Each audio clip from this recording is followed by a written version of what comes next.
Hello everyone, Speaking Spurs is back. Me, Kieran, talking all things Tottenham, and a positive note to talk on because we are currently top of the league after round one of Premier League fixtures. Didn't get to do a video in the end on holiday. You know what I'm like. Normally when I'm away, I do manage to make videos. I've made one at a wedding before, definitely made them on holiday before. This time round didn't work because abroad, in these hotels, Wi-Fi is just not as good. The hotel had over 1,000 people in it, 800-ish being adults, and all of them wanting to be on Wi-Fi at the same time alongside teenagers. It couldn't cope, so that's the situation we're in. However, the Wi-Fi was good enough to allow me to watch the game on my phone round by the pool, soaking up the sun.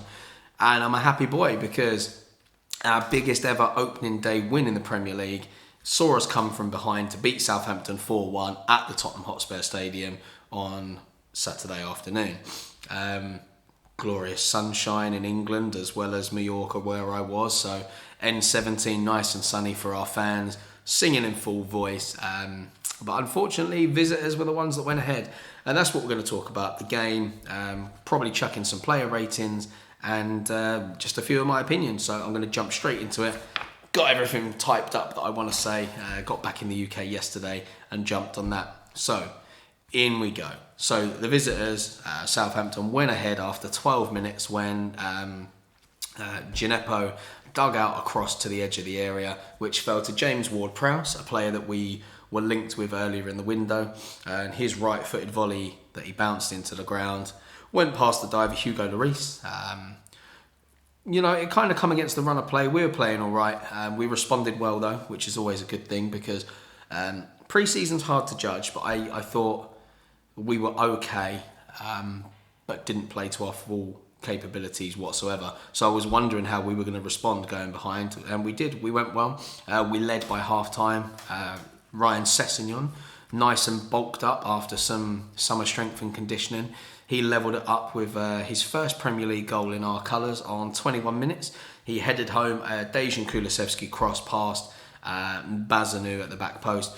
And then Eric Dyer, he glanced home a near post header from a Sonny cross 10 minutes later. And that's his first goal in 3 years in terms of competitive games for us, although he did actually score that left-footed thunderbolt in pre-season. If you haven't seen it, head online, you can still see the videos of that one there. Really happy for Eric Dyer. I think he gets a lot of flack as a Spurs player that he doesn't deserve. Thought he was excellent last season, natural-born leader. Many of you would have seen me praising him, so you know I'm a fan of his by now.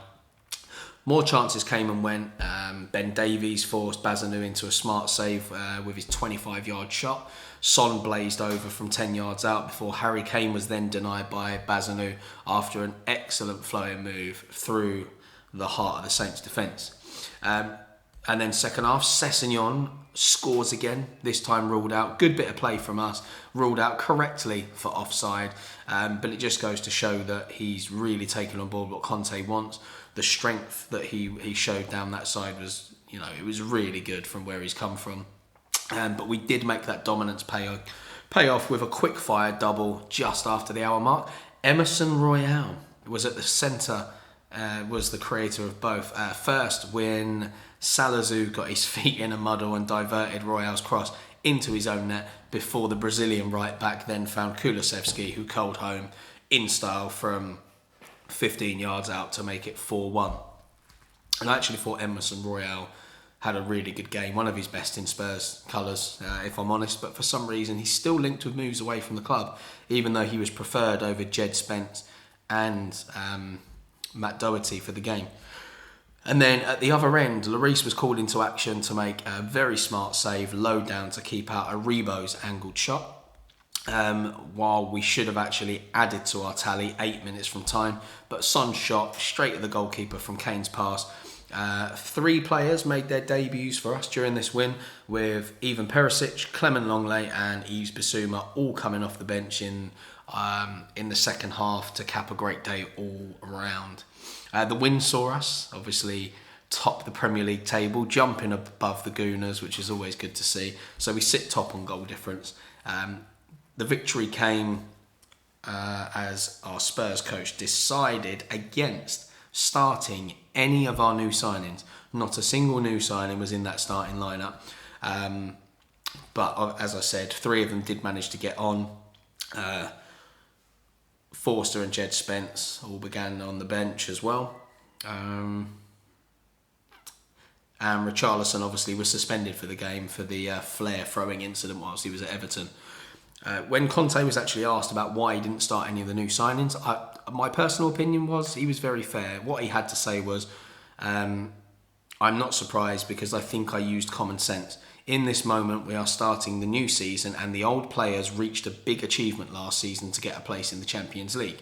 In the last 10 games, I think we played really well and we had a fantastic result. My message was very clear. I trust a lot in the old players, and in this moment they are more reliable than the new players because they need to continue to work with us and to implement their football knowledge. With the old players, I am in a step forward. I am a step forward than the new players. So he's basically saying the old players are a bit further ahead in what he wants because he's had the whole season, well, not the whole season, but a good amount of time to work with them and they know his ideas. So he said, for this reason, I prefer to count on the old players. I think that it was right after this game and the final result. And I think we can all agree, a 4-1 win, opening day of the season, jumping to the top of the league. Excellent. He also said, but I am really happy because we have new signings who will go into our process and they will help us improve. But at the same time, they have to know that they have to fight and give the possibility to rotate. Now we are going to play 1 game a week. But in September, we start to play every 3 days and for sure I have to rotate. It's important for a club like Tottenham to not drop level or drop the quality when rotating. I think it was the first target and I was very clear with the club and they totally agreed with me. And you can't complain with that. I think a lot of people doing their predicted lineups, many of them took Ben Davies out and put Clement Longley straight into the lineup. Now, yes, he's come over from Barcelona, but he had a bit of a shaky season with them. And yes, that was during a lot of turmoil at the club. But Ben Davies was solid last season, absolutely solid. And I think it would have been an injustice to whack him on the bench just because Longley's come in. Now, I think Longley will be good competition for him. I think it will take Ben Davies to an even better level. And then when Longley has to come in, he'll come in and do well because of the quality he possesses. But I completely agree with the old players starting. You know, coming with so many managers in a short space of time. Some of these played under Poch, Mourinho, Nuno and now Conte. That's many different styles and systems and way of going about things. I think they did themselves a justice, especially after going behind in the game. Then more about what Conte said after the game. It's a really good start, despite the fact we were 1-0 down after 11 minutes. At that moment, we didn't deserve to be 1-0 down. We started well, we were leading the game, but you know very well that football is unpredictable. I also think it was good for us to see the reaction of the players. We kept calm, continued to play, continued to create good chances to score and scored twice. Today, I have seen a lot of positive things. We are working under many aspects, especially tactically, to try to improve what we did in the past 7 months. High pressure, good intensity, the desire to win the ball when we lost it. Pierre and Rodrigo played an amazing game with the ball, without the ball, winning the second ball and the press. They played a really good game. The whole team played very well. Now we have to continue. We have to know that with the work we can improve and become stronger than last season. We know very well this is only the first game. We have to be pleased because this showed the way is right. But at the same time, we have only just started. Now, I think that's a very fair interview from him. My opinions on the game, the football was good, especially from our attacking players. I was really impressed with Kulusevski. I think he's been an amazing acquisition. Defensively, you know, we were okay. They're all fairly familiar. Emerson Royal and Sessegnon both had very good games for us. So let's move on to the player ratings. Hugo Lloris in goal. He was pretty unsighted for Ward-Prowse's early goal, so no criticisms really from there as it bounced hard into the ground and up into the net. Wasn't really called into action again until the 74th minute when he saved low from the Aribo shot. So he comes away with a 7. Romero, always treading that fine line between brilliant and wild. But this was another day where he fell in the former category on the whole and comes along with an 8. Eric Dyer, you know, the heart of our defence. He headed home, obviously, our second goal of the day just after the hour mark, and his defending was on point throughout. So he actually comes away with a 9. I was really impressed with Dyer. Ben Davies, back after his ankle injury, fired a shot late in the second half that had the keeper scrambling to push it away. Didn't really put a foot wrong at the back at all. So he comes away with an 8. And then Emerson Royale, he was bamboozled by Gineppo down the flank in the build-up to their opener. But, after that, he was much better. Prodded the ball to Kane late in the first half for a chance. In the second half, had a major impact on the game. First, he forced Spurs' third goal with a run into the box, which Salazar had the mix-up with.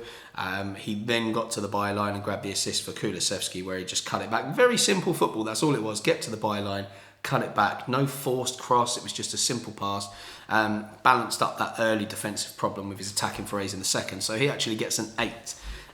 Pierre-Emile Højbjerg let Gineppo's cross drift over his head for the unmarked Ward-Prowse. Played a fine long diagonal pass into the path of Son for a first half chance and dominated most of the battles that he was involved in midfield, so a 7 for him. Bentancur, plenty of nice tidy touches and composure in the centre of the pitch as he and Højbjerg comfortably controlled the game against Saints, so he gets a 7. Ryan Sessegnon looked confident on and off the ball, looked good from the off, powered home a fine header from the Kulusevski cross at the back post to level the scores. He calmly fired the ball into the bottom right hand corner within a minute of the second half, but was obviously flagged offside. He played on the front foot throughout the game, was denied a second goal only by a well-timed Walker-Peters tackle in the box. Defended well at the other end as well, and he was replaced by Perisic after 66 minutes. But I think it's important, Ryan Sessegnon is obviously somebody that's had injury problems, so instead of leaving him on the pitch for the full game, protect him, because you might want to start him in the next game against Chelsea. On the other hand, he might have brought Perisic on to get him a few minutes before starting him in the next game. So it'll be interesting to see who Conte picks. But a brilliant game from Sessegnon. Kulusevski grabbed his first assist of the season. We knew it was coming. He's the assist king. Cutting inside on the right before putting the cross over to Sessegnon. He added a customary left-footed curler of a goal of his own from the pullback, so he gets a 9 as well. Constant threat, and I think we can all say that we're happy with Kulusevski being the man that come in instead of a certain player that ended up at Liverpool. So yeah, a 9 from him. Harry Kane only comes away with a 7. He didn't really see much of the ball in the first half, forced the keeper into a late save before the break after a good run across the 6-yard box, followed by a shot as he fell. Quite a day by his standards. Suffered from a bit of cramp at the end as he continues to improve his fitness levels, which is strange because he actually had a really good pre-season, so maybe we're going to see that continued pattern of Harry Kane suffering at the beginning of a season. Sonny, he comes away with an 8. Showed some lovely touches in the first half and had a chance saved by Bazuna. From the corner, the ball came back out and he whipped in the dangerous low cross for Eric Dyer to head home. So Sonny's already got himself an assist as well. Went on a jinking run before the break, but fired over the crossbar. Quieter in the second half, but he was still always a threat on the break. So yeah, an 8 from him. But I did notice at one point, when we scored our 4th goal, Sonny looked annoyed. And I can only put that down to the fact that he's obviously won the Golden Boot now. So I'm wondering if in his head, he's got that selfish mentality where he wants to go on and score. Whereas beforehand, he was quite happily playing the ball across to other players. There was a moment where he took a shot where he could have put a ball in for Harry Kane. So maybe the Golden Boot is in his head already. Who knows? Right, let's talk about the subs. Even Perisic came on for the final 24 minutes, was solid down the left without producing the same threat as Sessegnon did, but still enough to come away with a 6. Lucas Moura came on in a group of 4 substitutes for the final few minutes and showed his trademark energy. Bissouma picked up a yellow card for his first involvement, missed-time tackle, and then sent a late shot wide in added time. And I did notice that he nicked the ball a couple of times with some quick toe stabs, And I think that will be a massive asset throughout the season with ball retention, which will then get us straight onto the attack on the break, which is something that we know Conte likes to do. We just need a midfielder that's willing to get those passes out there nice and sharp. Matt Doherty didn't really see much of the ball in his little late cameo. But look, all in all, solid first game. Really happy with it. We showed character because we went behind in the game, so that's always good. It's a team that we could have struggled against in Southampton. Hasenhüttl, good manager. They've got a decent squad. They showed their threat in going 1-0 up, but we handled it well. And it's a game at home, so these are points that we really need to pick up against these what I would call mid-table teams, and Southampton will be looking to push themselves further on than that. So that's it for today's video. I'm interested to see what you think below about how the game went, the players, where you think we're going to end up this season. My next video that I'm hoping to put out tomorrow will be talking about our next 6 fixtures, and we will compare them to Arsenal, Man United and Chelsea, because I think they are the teams that are going to be in the pack towards the end of the season that we're going to fight against. So we'll have a little comparison there and see what we've got coming up and where realistically I think we'll be after those 6 games. So thank you very much. I hope you enjoyed the video. Apologies that it's late, but hey, a boy's got to go on holiday, you know. I'm sick of sitting in this country. COVID was a nightmare. Didn't manage to get away last summer. Wasn't willing to do all the masks on flights and all that yada yada. Finally got away, much refreshed, and you know, loads more content coming your way. So thank you very much for sticking around for that. Hope you enjoyed it. Don't forget to support it with a like, post your comments. Don't forget to subscribe if you haven't. And until tomorrow, come on you Spurs.